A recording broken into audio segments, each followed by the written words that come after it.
Top quality और consistent performance के लिए सिर्फ सिल्वर पंप। टॉप क्वालिटी और कंसिस्टेंट परफॉर्मेंस के लिए सिर्फ सिल्वर पंप, नाम याद रखना।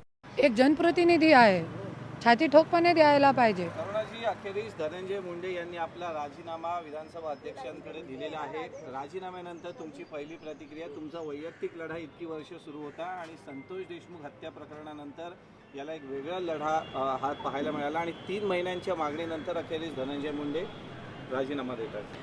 27/11/2024 रोजी मी राहुल नार्वेकरजीला ज्या वेळे मला आतून माहिती मिळाली की धनंजय मुंडेच्या मंत्रीपदची शपथ घेणारे आतून माहिती मिळाली होती मला, त्यावेळे मी राहुल नार्वेकरजीला निवेदन दिला होता।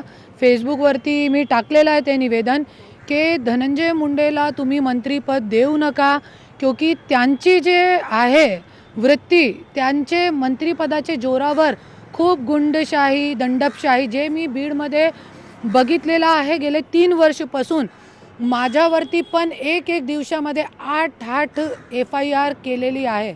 काय म्हणून की धनंजय मुंडेच्या लोकांना मी गुंडागर्दी केली, त्यांना गाली, मी शिवीगाळ केली, मारण्याची धमकी दिली, असं सगळं करून। आणि सगळं हे जे आहे क्रूरते, ह्यांची जे क्रूरता आहे, मंत्रिपदाचा गैरवापर आहे, ते गेले 3 वर्ष मी स्वतः बघते, स्वतःवर झेलते।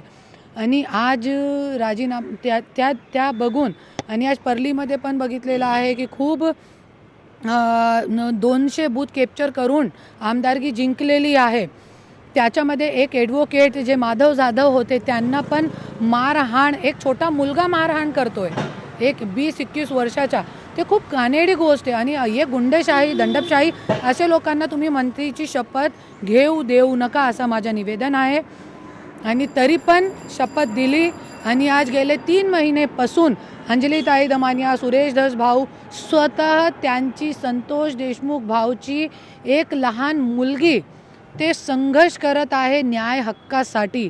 ते खूप कालिमा फासणारी गोष्ट आहे आणि आज सगळ्यांची, मी बोलते सगळ्यांना न्याय मिळाला आहे।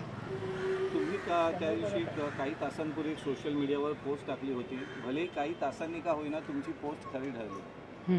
100% जसं की रात्री 12 वाजता मी पोस्ट टाकली होती।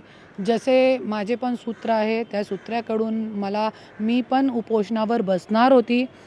मला बहुतेक असं वाटलं की मी उपोषण थांबवण्यासाठी, पण मला माहिती मिळाली की नाही, 100% राजीनामा होणारच आहे, म्हणा होणार आहे आणि लिहून दिलेला अगोदर, पण लोकांच्या समोर काल येणार होता पण आला नाही, आज सगळ्यांच्या समोर आलेला आहे।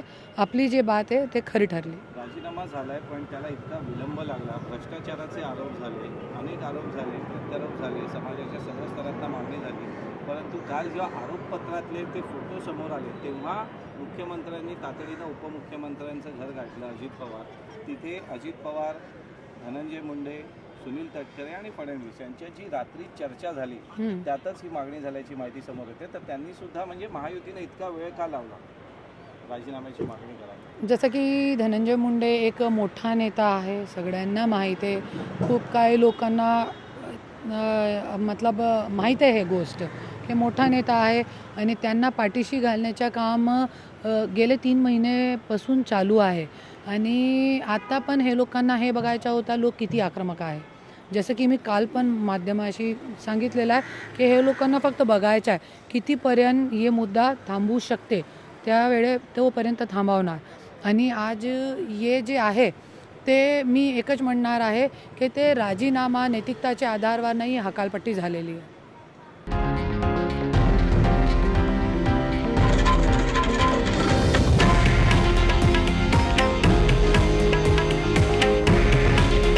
हे आहे देशातील नंबर 1 न्यूज नेटवर्क आणि आपण पाहत आहात TV9 मराठी। काळजी तुमची, हित महाराष्ट्राचं।